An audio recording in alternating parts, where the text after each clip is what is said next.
Hello and welcome to a commentated clear of Darius Gaiden. Now this is going to be slightly different from usual because this is kind of a half gameplay commentary, half this scripted review sort of thing. I'm experimenting with formats, so just let me know if you like it, if you don't like it. Yeah, let's watch the run.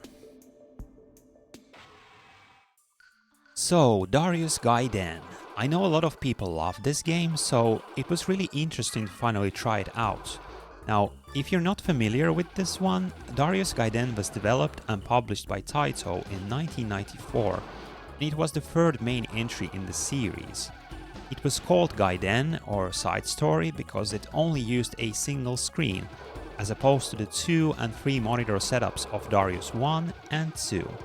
It's often considered the pinnacle of the series, and it's easily available on the Cozmic collection by M2, which is what I'm playing here. Now the first thing that grabbed my attention about this game, and I'm sure it's the same for many others, is the presentation. I think it's hard not to be wowed by it, especially once you get to some of the flashier stages and bosses. It has the large detailed 1994 pixel art, but also some elements that look sort of digitized, and you get lots of cool visual effects like the way the screen distorts in the stage transitions. It's beautiful, it's polished, and it has a unified sense of style and vision to it. And music is even better.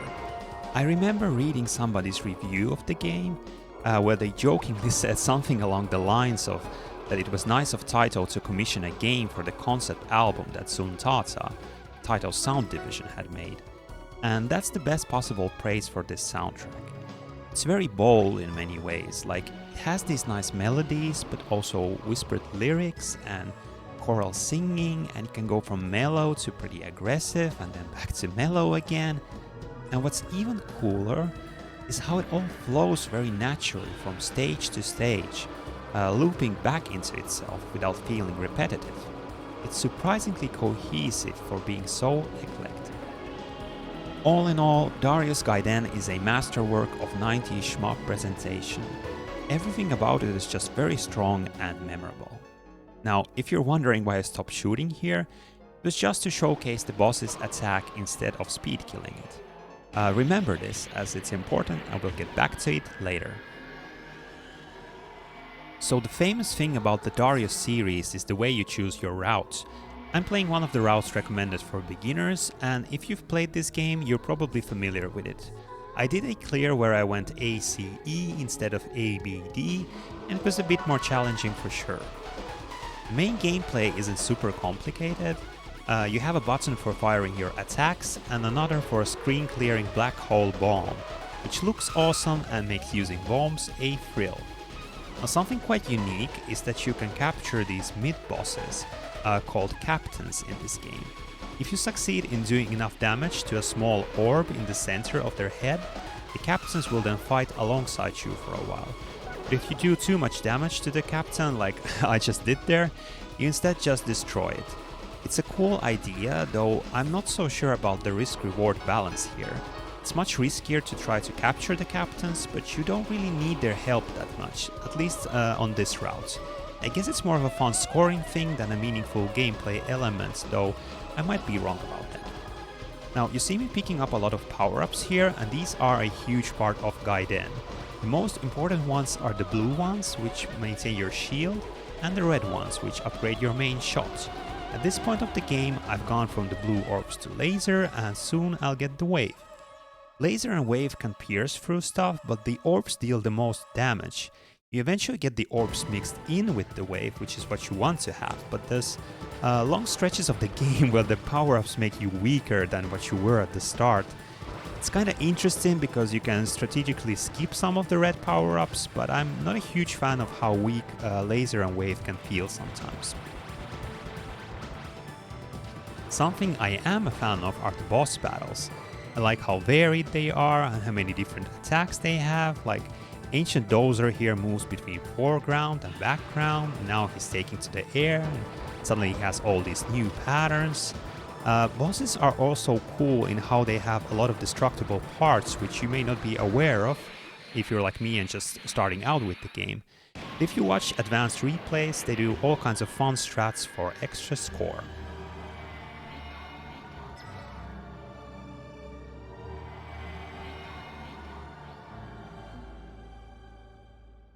So talking about that power-up progression, I start the stage with the weak small wave, but then I get the wave with the blue orbs, which makes my damage output go up. And this captain I don't even try to capture because I'm very bad at dodging those fast homing attacks, and I actually used to do a planned bomb here when I started learning the game. Now here I want to give credit to Gaiden's stage design, because the stages often have a cool progression where you're going through meaningfully different challenges and environments. Like, you have this small asteroid rush in space here, where it's advisable to point blank these big rocks with turrets on them before they can attack you. But soon we'll move inside of a hollow asteroid and the gameplay flavor changes. Here you need to balance taking care of both airborne and ground targets while being careful not to crash into the asteroid walls. You can shoot enemies through terrain with your wave weapon, and while doing that you may find some hidden goodies like this screen clearing power up, which is very handy in this section.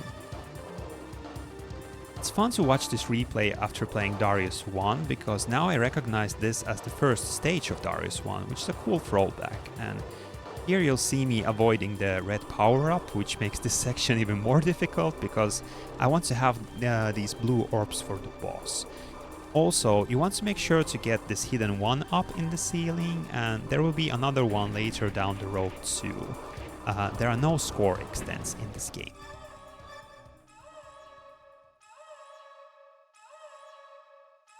I have to say that I love the boss names in this game, like you have Folding Fan, Ancient Dozer, Risk Storage. I wonder who came up with those names and how they got them so right. Now the most striking thing about this boss is the titular fan attack.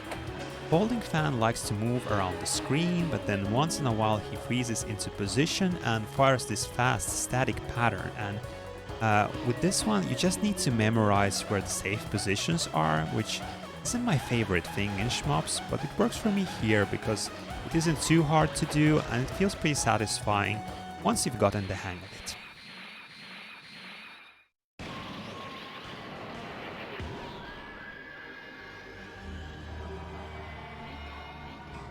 I think going through stage G is considered to be a good route for beginners, and it actually felt a little bit easier to me when I tried it, but I wanted to play stage H because it has a lot more of what I like the most about in this game, and that is atmosphere. You get this nice set piece here at the beginning where it seems like you're going to get killed, but then the screen warps and suddenly you've entered the psychedelic zone. I think in gaming circles we often use words like psychedelic or surreal too lightly for anything that is even slightly non-vanilla, but I think Darius Gaiden is clearly going for a surreal experience in the traditional or dictionary definition kind of sense, meaning that you have things like unexpected mixing of elements that have nothing to do with each other, like spaceships and gigantic fish, and the blurring of the line between dream and reality, like we get in this very stage. And I really like how the most explicitly psychedelic section of the game happens midway through. I think the stage casts an interesting light on everything that comes after it. Like, what really happened in that asteroid field at the beginning? Where is Silverhawk right now? Do we actually return to reality in the next stage? I don't necessarily want any answers to these questions, I just think they add to the flavor of Darius Gaiden. By the way, I really love these boss warning screens, especially the siren sound effect.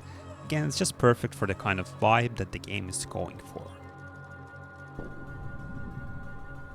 So the way that neon light illusion appears is my favorite moment in the game, and it's a very memorable fight in general.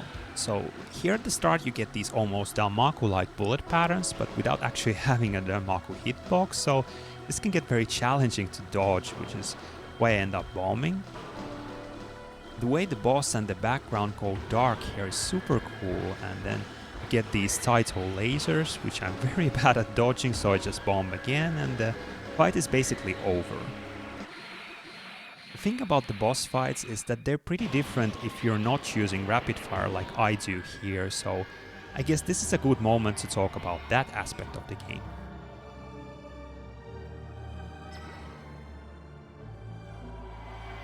A couple of quick notes before we get into the rapid fire stuff. First of all, I'm now at the penultimate weapon power level, which deals the most damage, so from this point on I'm trying to avoid the red power-ups for as long as I can. And secondly, this stage will soon have a lot of pretty dangerous ground targets, so you want to get close to the ground here and shoot them through walls, just like in the cave section of stage D. And now let's discuss the rapid fire stuff. So, if you look at Darius Gaiden replays on YouTube, you'll see that almost everybody is either using 30Hz rapid fire or the default auto fire, which I think is somewhere around 4Hz. So there's two main ways to play this game, where either you're using a shot that is like 7 times more powerful than the standard one, or you decide not to use it. And just to be super clear, I think both are totally valid. The problem for me is that both feel slightly unsatisfying in completely different ways. The default auto fire is completely fine for the most part, like you need to do some routing in the stages and you face the full boss patterns, but that just feels like playing the game in the way that it was meant to be played. But if you die, which would often happen to me somewhere around here, you get powered down and suddenly the feel of the game changes, like nothing dies like you quite expect it to, you need to use bombs and it just becomes kind of a mess. Now, I'm sure it's possible to learn to do recovery in this game, but it just never felt that good to me. With 30Hz rapid fire, recovery is not an issue because you're so powerful all the time. But it also feels like you're kind of breaking the balance of the game, and worst of all, you miss out on a lot of boss patterns because again you're doing so much more damage.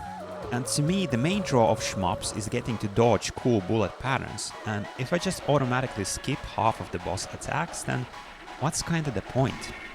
I think I'll keep experimenting with firing rates when I return to try the other routes of this game, but for this run I settled for 12Hz. It still doesn't feel quite right to me, but it was the best compromise I could find. I think of Double Dealer as a kind of a folding fan version too, because you again get these slow scattered bullet showers, followed by a surprise attack that you need to memorize. And this one is quite a bit easier since the attack covers a lot less of the screen, and it also has a pretty obvious tell. Now, the main gimmick here is that halfway through the fights, Double Dealer will turn upside down, and now you get these all new bullet patterns, which is really cool. It's not too bad, but you'll soon see me struggling a little to maintain the position from which I can keep damaging the boss. And the last pattern here is quite challenging to dodge, and I would definitely bomb here if the boss wasn't at low health and I didn't have the shields to tank hits with. It's a fun boss, if not quite my favorite.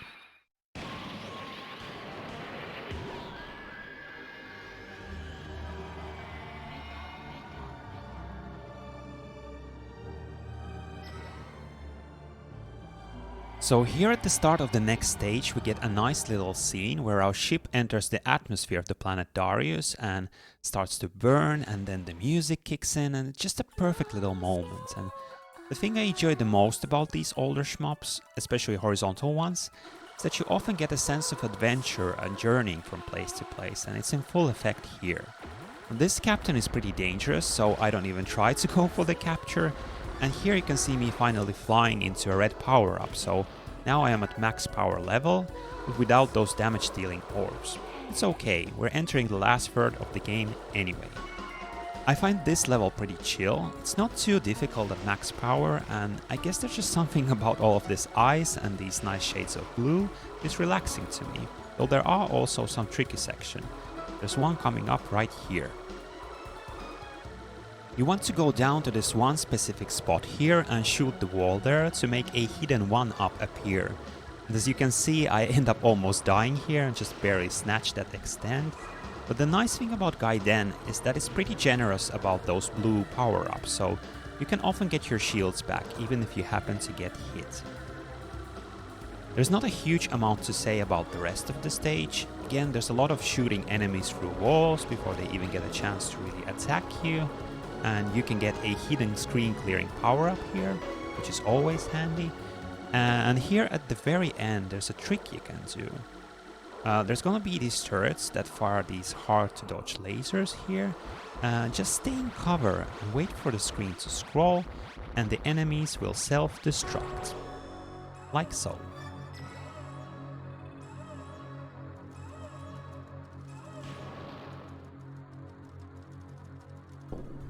Deadly Crescent is one of my favorite bosses in the game, because it's just a lot of pretty honest dodging.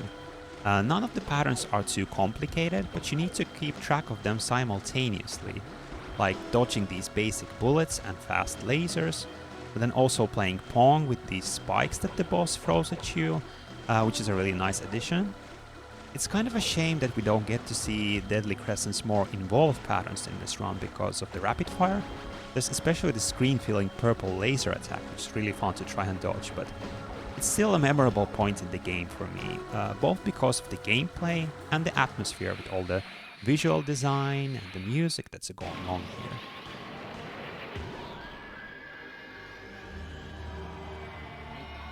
And now it's time for the final zone.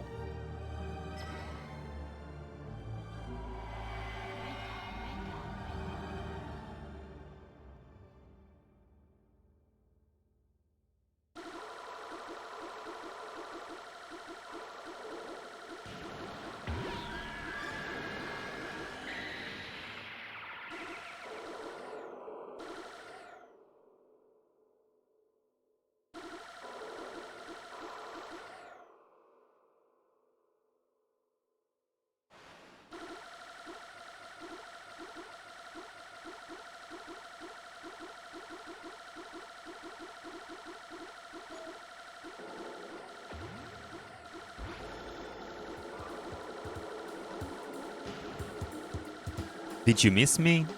Did you find the sudden silence unnerving? Maybe you checked if there was a problem with the video or something? Well, I wanted to replicate the effect that Darius Gaiden does here at the beginning of the final stage, where they have like 40 seconds of silence, of no music. And this is pretty huge for a shmup because you expect something to be happening all the time. I think there is a quote attributed to Akira Yamaoka, the composer and sound designer of Silent Hill games, which is, quote, "Silence is also a sound," unquote. And you can really hear that silence here at the beginning of this final stretch, adding to the gravitas of the experience. Even here at the very end, Darius Gaiden still has some tricks up its sleeves. The actual stage is pretty short, if intense, a fitting prelude for the fight with Risk Storage, the last enemy of this route.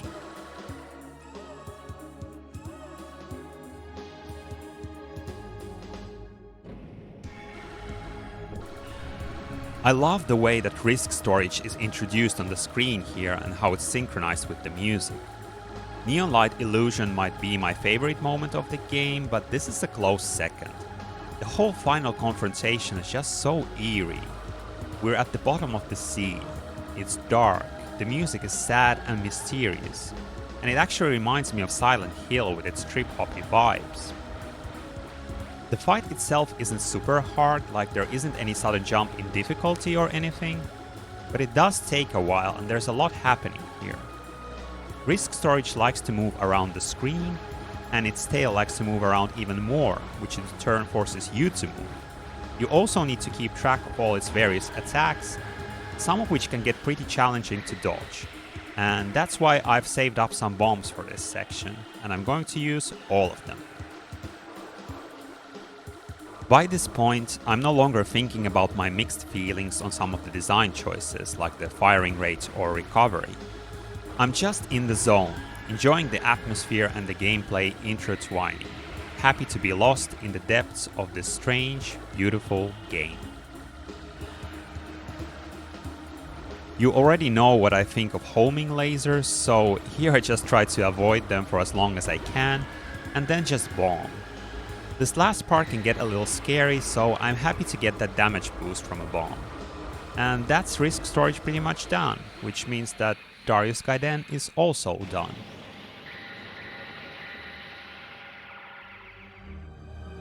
This was a no-miss run, which means I get the full score bonus for 4 lives remaining, but since my captures sucked, I don't get that much extra from them.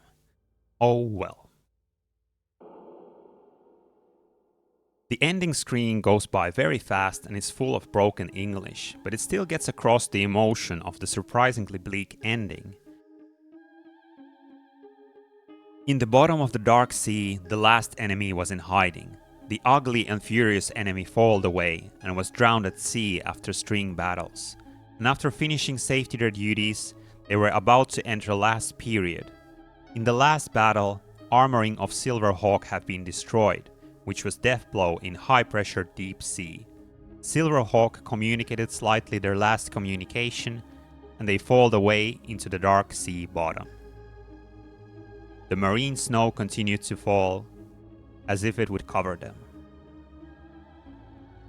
Thanks for watching.